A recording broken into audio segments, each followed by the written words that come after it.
es parte de esta radio, es parte de esta columna, es parte de No la ven y es parte de esta vuelta de rosca. Estamos hablando de nuestro colega, periodista, escritor y amigo de la casa, Jordi Aguiar, a quien le damos la bienvenida en esta columna de vuelta de rosca. Hola Jordi, querido, ¿cómo anda, maestro? Buen día. Muy buenos días, Bruno, querido, para vos, para todo el super equipo de la radio y para la audiencia. Bruno, vale decir, yo no sé si lo he dicho alguna vez, que desde antes de que vos tomaras Fernet, sí, yo ya estaba pegando ladrillos en el barrio Los Álamos de Plotier para hacerme una casa. Creo claro. que mi primera identidad es de la República de Plotier. Después, bueno, me hice el cheto y me vine acá a Neuquén, ¿viste cómo es? Pero sí, tengo además un cariño por la localidad. Escucha, ¿recordás más o menos la calle de acá de Los Álamos o no? Alvear, la calle Alvear. La calle Alvear, mira vos. Exacto. Te pasaban cerquita los aviones, ¿no? Sí, obviamente sí. A mí lo que me sorprende de los barrios es esto, como Los Álamos, Unión, que están para aquellos lados, es lo bajito que pasan los aviones. Eso me pasaba cuando iba por aquellos lados. Sí. Yo tengo un grato recuerdo. Me construí una casa ahí con mi primera pareja y al año me separé. Así que fue muy linda la experiencia. La experiencia acá en la República de Plotier. ¿Tenés carnet en la de la República de Plotier? Muy bien. Bueno, Bruno. Mira, vamos a hablar un poquito de economía, porque están pasando cosas que son difíciles de explicar, de cosas financieras, viste que nosotros lo tenemos al Toto Caputo ahí, que te mete una cosa por un lado, que te tira un bonito, que no se sabe bien qué hace, pero vemos que está habiendo movimiento. En el último mes, el dólar se ha devaluado prácticamente un 10%, y tenemos, como había dicho el propio Caputo en ese intento de opereta con Fantino la semana pasada, que por supuesto iba a haber volatilidad, la concha de la lora Gaide y la puta que lo parió. Qué agujeros que hay en la ruta, madre mía. Ay, Dios. Va a haber que hacer... así que... Perdón, te interrumpo. Va a haber que hacer como hizo Puyaro, no sé si has visto que montó un par de carteles donde avisa, un cartel rojo con letras blancas que dice: acá arranca ruta nacional y el Estado es el que se tiene que hacer cargo. Mirá, Bruno, yo estuve ahora un par de días en Chile, ¿viste? Y pasé por el paso internacional de Malvil Malal, ahí donde está nuestro paso Tromen, bueno, el Lanín. Sí. Y realmente la diferencia entre un paso fronterizo el nuestro y el chileno, la entrada, por ejemplo, un detalle mínimo, ¿no? Ellos en esa entrada tienen araucarias en mitad de la ruta, entonces las protegen, les arman ahí como una pequeña islita, ¿viste? Sí. Con el asfaltito bien armado, todo el asfalto prolijo, cuidado de los araucarias. De nuestro lado tenés una araucaria en el medio y que si te la comés seguro va a aparecer algún argentino diciéndote, pero sos un pelotudo, ¿cómo no la viste? ¿Viste? Y después, por supuesto todo tierra, digamos. Entonces, claro, con la nieve, tierra negra, un quilombo, digo, ¿no? Pero bueno, es parte de un país, como vos decías lo de Puyaro, un país sin obra pública. Ayer lo escuchaba al presidente de la Cámara de la Construcción, un liberal de toda la vida, digamos, votante republicano en Estados Unidos. Nadie puede decir que tenga algún vestigio ni de progresismo, ni de socialdemocracia, nada. Y el tipo da un informe que contaba que en el mundo el 85% de la obra pública de todo el mundo, de los países desarrollados del mundo, el 85% la hace el Estado y solo el 15% la hace el privado. Ese es el modelo a nivel global. ¿Por qué? Y porque claramente hay un montón de situaciones de obra y de desarrollo que no puede, a través del bolsillo de la persona, bancarse. Esto de nos juntamos con los compañeros ¿viste? Y hacemos el puente de la Rinconada, nos juntamos ahí un par de crianceros y hicimos el puente de la Rinconada. No, bueno, el puente de la Rinconada deben ser $70 millones, digamos, ¿no? Claro. Entonces, lo que ha hecho Puyaro lo vamos a empezar a ver en muchísimos lugares, y es importante, porque aquí, Bruno, lo que hemos visto es que medio que en esta forma de construir que tiene nuestro gobernador, ¿no?, que nunca le des una palabra de más, con esa equidistancia que ha construido con el gobierno nacional, lo cierto es que el gobierno de la provincia está haciendo un nivel de obra y de inversión, pero en muchos casos, obra e inversión, como la Ruta 22, como se queja siempre el gobernador de Río Negro, Sí. que son obras nacionales. O sea, no es viable un país sin obra pública, y lo que nos va a pasar dentro de 4 o 5 años, si la gente sigue votando a este energúmeno, es básicamente que lo que le vamos a reclamar al próximo gobierno es que haga obra pública, porque el nivel de deterioro que están sufriendo básicamente atenta no solo contra la vida de las personas, sino contra la producción, ¿viste? No es que vos haces la ruta de la autopista Córdoba-Rosario, y por supuesto que ahí garantizás y resolvés una parte importante de la producción. Pero después los camiones, vos conocés esa zona, Bruno, Sí. no es que salen todos por la ruta nacional, salen por un montón de rutas pequeñas que conectan provinciales con nacionales, tramos, digo, y eso es parte del entramado que hace que después baje el costo argentino. Entonces, va a ser imposible bajar el costo argentino. ¿Me escuchás ahí, Bruno? Te escucho perfecto, sí, sí, sí. Se hizo como un ruido raro. Va a ser imposible bajar el costo argentino si en transporte y logística tenés no solo un montón de peajes, sino rutas deterioradas que lo que hacen es atrasar, digamos, y encarecer los costos de nuestra producción. Pero bueno, eso es parte de este modelo que empieza a hacer ruido en distintos sectores. Lo vimos ayer, la reunión cuando salió el presidente de la sociedad rural, hablando precisamente de infraestructura en relación a la reunión que mantuvieron con el presidente Javier Milei, y el tipo lo decía, bueno, por supuesto las retenciones, pero después la infraestructura, dice, los camiones, las rutas. Bueno, ese es un problema grave que vamos a tener en 2 años más, porque 4 años sin mantenimiento de rutas, ya lo estamos viendo, digamos, en la gente cómo va subiendo cada vez más historias y demás.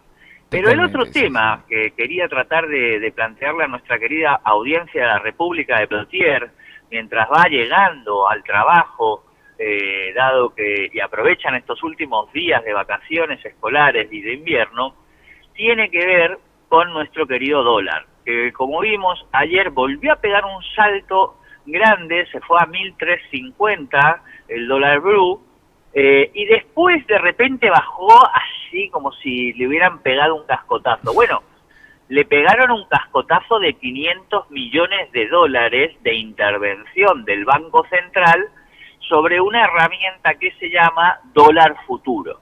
Exacto. Esto es muy técnico, pero como yo soy de letras, lo voy a explicar burdamente, cosa de que la audiencia más o menos lo pueda entender. Después escucha a alguien economista que sea más técnico y se lo explica. Los contratos de dólar futuro más o menos es, dentro de las cosas que se timbean, digamos, ¿no?, del sistema financiero, cada vez inventan más productos para seguir generando y sacando guita. Bueno, el dólar futuro tiene que ver con un mercado en el cual se plantea cuáles van a ser los valores del dólar en el país en los próximos meses. Y si el gobierno lo que hace es proponer y decir, bueno, yo digo que el dólar va a estar en septiembre a 1.300, y para eso aseguro contratos a las empresas por valor de 1.300 para que compren ese dólar futuro. ¿Está bien? El gobierno les asegura que va a ser ese el precio. Si el precio es mayor, el gobierno les paga la diferencia.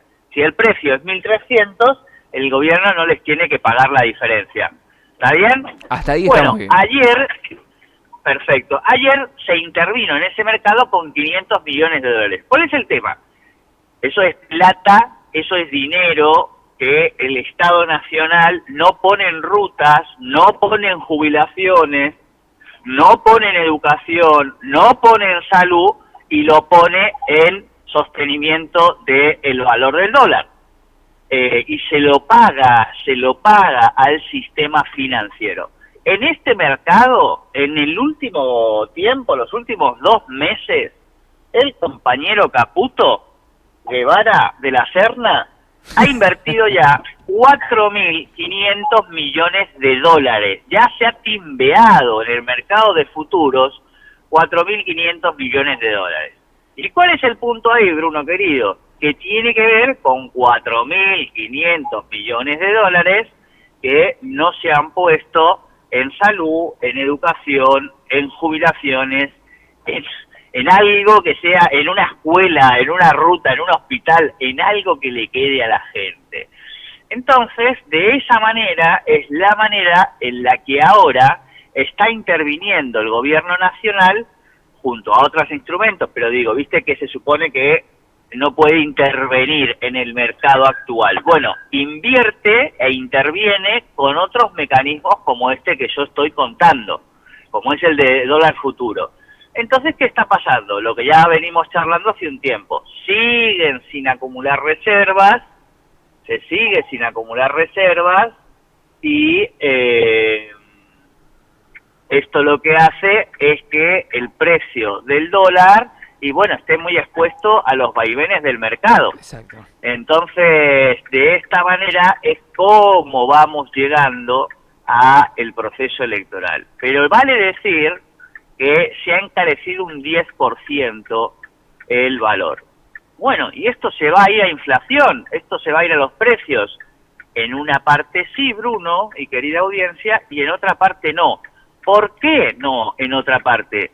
Porque la gente no puede comprar, porque la gente ya no tiene margen. Y vos decís, bueno, entonces ¿qué margen? Su margen de rentabilidad.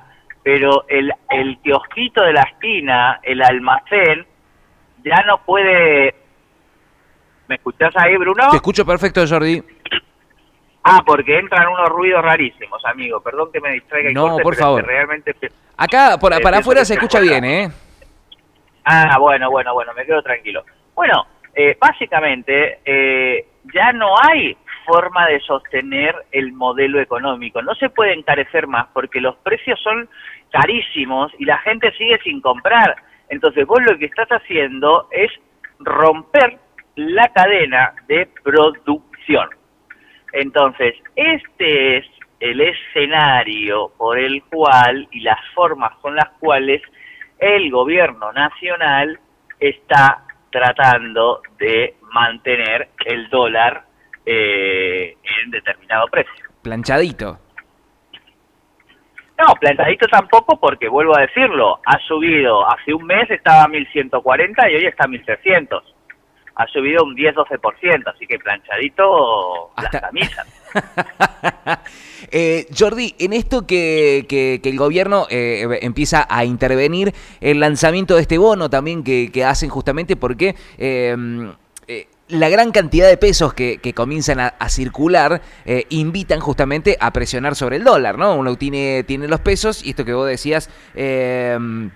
aprovechás y comprás dólares, ¿no? Ahora, evidentemente, esta intención del gobierno de tratar de mantener la inflación atado justamente al dólar hasta octubre, a mí lo que me preocupa es decir, bueno, ok, es como uno cuando va haciendo el pago mínimo de la tarjeta, ¿no? Vos vas haciendo el pago mínimo de la tarjeta, pero en algún momento vas a tener que pagar, estás haciendo una bola de nieve que vas a tener que pagar en algún momento, ¿no? A mí, mi preocupación es que esa bola de nieve sea post-octubre, teniendo en cuenta, por ejemplo, la experiencia que tuvimos con las elecciones de medio término del 2017, si no me equivoco, cuando Mauricio Macri termina perdiendo esas elecciones y el salto que pega el dólar en ese momento es realmente muy grande, ¿no? Sí, tal cual. En realidad... Lo que está ocurriendo, Bruno, es que hoy, creo que ya lo hablamos alguna vez, hoy en todos es difícil de explicar algunas cosas, pero el gobierno lo que hace todo el tiempo es endeudarse en el corto plazo y pagar intereses. Exacto. Con bonos, con claro. Letras del tesoro, con cargos de dólar futuro. Bueno, esos intereses hoy en el presupuesto nacional, hoy están comiéndose más plata de la recaudación que las jubilaciones y pensiones. Es inviable un país así. Esa es la realidad. Entonces, no es que no hay plata, te la estás comiendo toda en tratar de meter y construir y poner plata y plata y plata en tus amigos del sistema financiero con distintos instrumentos para tratar de sostener una ficción que es insostenible. Seguramente alguna parte de nuestra audiencia recuerde declaraciones atrás de hace 2, 3 meses del presidente diciendo el dólar se va a caer como un piano y se va a ir a 600 pesos. Bueno, no está pasando eso. ¿Y por qué no está pasando eso? Porque los fundamentos de la economía argentina y de producción necesitan un dólar de equilibrio más alto en este momento, porque claro. no es que están entrando a mansalva los dólares del petróleo y la minería, no, los estamos rifando a futuro, estamos diciendo, bueno, eso lo vamos a como vamos a tener mucha plata en una semana, en unos años, la vamos gastando ahora. Entonces, Claro. el nivel de endeudamiento que vamos subiendo desde el pago de bonos mensuales, por eso el gobierno no tiene presupuesto aprobado por el Congreso, porque hace lo que se le canta de la chota. Entre ellos, perdón el término, entre ellos hoy gastar mucha más plata en timba financiera que en el y pago de intereses de deuda que en jubilaciones y pensiones. Y después esto, Bruno, también otro lugar común y otra falsedad que uno escucha es, no, pero acá el problema de los jubilados son las moratorias, que metieron a un montón de gente que nunca aportó nada. Bueno, eso es mentira. La gente que se pudo adherir a moratorias era gente que le faltaban unos años para completar los 30 años de aportes y que lo que hace el Estado es permitirte que te adhieras y que pagues esa diferencia que te falta para poder jubilarte. Claro. O sea, no es que la señora que se jubilató con moratoria nunca aportó nada. En algunos casos, primero, además, el aporte lo tiene que hacer el empresario o el que contrata. Entonces, la señora que trabajaba, la empleada que trabajaba en casa y que nunca hizo los aportes, en realidad se los tenía que hacer la señora que hoy se queja de que en realidad le pagan la moratoria, digamos, ¿no? Entonces, digo, me parece también que es importante que no nos metan algunos buzones esta gente de que todo el quilombo, el Estado, el problema, la motosierra, porque hay cosas que están planteando que son erradas. ¿Qué es lo que yo creo, Bruno? Sí. Es que el gobierno llega a las elecciones de octubre con el dólar tensionado. O sea, Caputo, cuando estaba en el peor momento del gobierno el año pasado, lo que se sacó de la chistera fue el blanqueo de capitales con 30.000 millones de dólares que entraron. Cuando se le estaba por caer de vuelta el modelo, apareció el FMI, exactamente, y junto con organismos multilaterales pusieron aproximadamente 30.000 millones de dólares. Eso en octubre, noviembre fue el blanqueo, en abril, mayo fue el acuerdo con el fondo. O sea, cada 5 meses la economía argentina necesita 30.000 millones de dólares para tratar de mantener el dólar barato. Y a eso sumale que el dólar no se mantuvo de precio, o sea, ha subido, y a eso sumale que han sido los meses de cosecha gruesa. Y además se adelantó cosecha por parte del campo. Entonces, vamos a un escenario estos meses de encarecimiento y de volatilidad del dólar. ¿Qué te va a decir el gobierno? Se van a mantener los precios. Bueno, yo no soy economista, pero yo desde mi economía voy a estar comprando poquitos dólares que me sobren de la plata porque los pesos se van a seguir encareciendo. Esa es mi sensación porque básicamente no tienen de dónde sacar, salvo que Caputo se saque a otro conejo de la chistera y venga con otra deuda de no sé dónde. No, puede ser, porque es un tipo que les está dando mucho dinero. O sea, esto es muy importante que lo entendamos. Sí. Nosotros hoy le estamos pagando a determinados fondos lo mismo que gastamos como país en jubilaciones y pensiones para tratar de mantener más o menos el dólar en el precio que quiere el gobierno, para tratar de mostrar en las elecciones que bajó la inflación. Digo, y vos decías otra cosa, Bruno, muy importante, es los pesos que andan dando vueltas en el mercado. Sí. Pregunto, ¿el gobierno está emitiendo o no está emitiendo pesos? Es una muy buena pregunta, ¿eh? Está emitiendo como nunca. Sí. Está emitiendo a lo loco. Lo que pasa es que tiene modalidades de esterilización. En esto vale decirlo, digo, Caputo cuando la choca a 320, pero es capaz de subirte en un auto y llevarte a 320 en el sistema financiero. Con Alberto vas a 160, ibas a 110, ¿viste? A ver si te pinchaba una rueda. Caputo es un tipo que sabe, pero precisamente sabe de finanzas, pero no sabe de macroeconomía. Correcto. Entonces te endeuda. Bueno, ya lo vimos no hace falta que lo presente, lo vimos con Macri. Exactamente, digamos, es el mismo modelo, totalmente, sí. Es el mismo tipo, o sea, es la misma persona, digamos, no es que, no, y Sturzenegger es el mismo, ¿viste? Entonces, bueno, yo que veo un escenario de volatilidad, por supuesto, veo un escenario de encarecimiento para las elecciones, y veo que el salvavidas que está pensando Caputo esta vez es que como las elecciones les va a ir bien, ese va a ser el nuevo salvavidas que va a hacer que no se caigan del todo. Bueno, ayer escuché a un opositor, a Monzó, a Emilio Monzó, sí. de ese espacio medio del centro, vamos a decir que él creía que en octubre el gobierno empataba las elecciones alrededor de 30 a 35 puntos. Yo no creo que sea así, pero si por un casual el gobierno llega a hacer una elección pareja con el peronismo y está apostando a que sea la elección la que le salve de la volatilidad del dólar, entonces ahí sí vamos a tener un problema, digamos. Ahí sí vamos a estar complicados, porque el que tenía que salvarte el salvavidas termina siendo un salvavidas de plomo porque no es el resultado esperado. Con lo cual ahí, bueno, comprémonos salvavidas, digamos, ahorremos en latita de atún, pongamos plantitas de zanahorias y papa en la casa, donde podamos, porque ahí sí vamos a un escenario más complejo, Bruno. Completamente. Creo que evidentemente todo esto nos empuja hacia, vuelvo a insistir, a octubre, ¿no? Que es la fecha clave, pero creo que quedan de aquí hasta octubre meses que van a estar muy complicados para el gobierno si no logra de alguna manera u otra tratar de encontrar otra vía, ¿no? Para tratar de mantener el dólar a raya sin reventar las reservas, porque de hecho los economistas también le plantean esto, ¿no?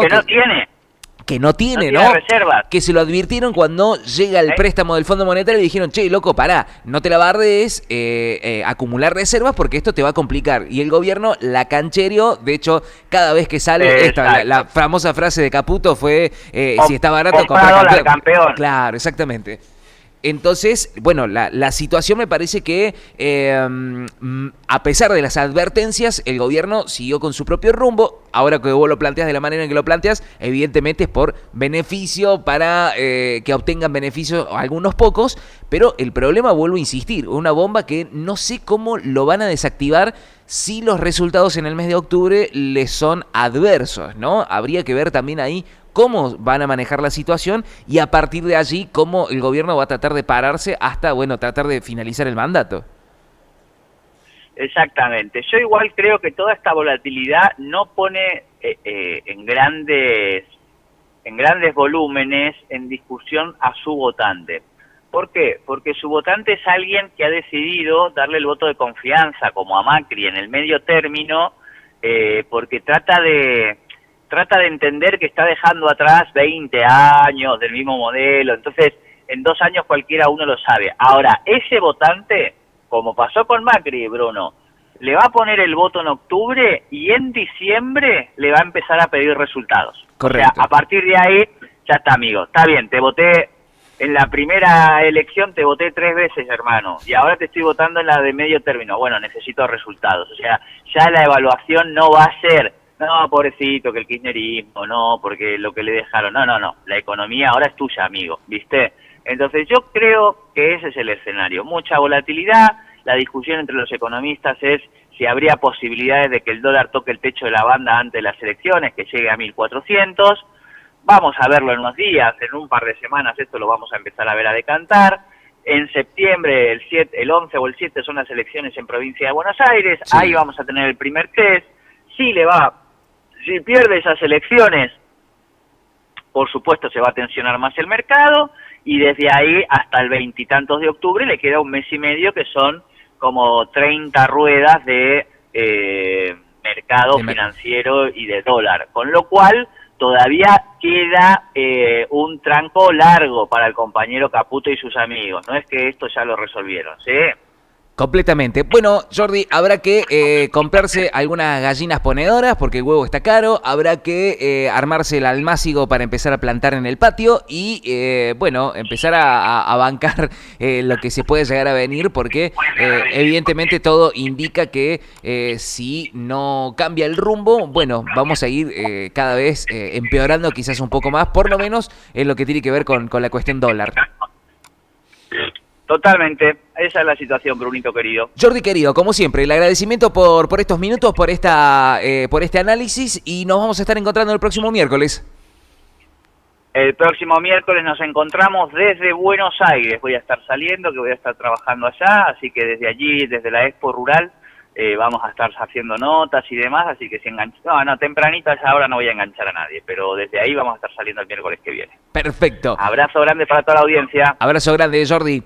Estuvimos conversando con Jordi Aguiar, nuestro periodista, colega y amigo, haciendo esta vuelta de rosca, bueno, de todo lo que está pasando económicamente, ¿no?, en la República Argentina y cómo se empieza a configurar todo el panorama político de cara, insistimos, a las elecciones del mes de octubre. 8:02 en la República Argentina, estamos en miércoles de vivos, ediciones de las grandes canciones del rock argentino en vivo, con el público y la gente. Suena Memphis la blusera haciendo sopa de letras. Nosotros...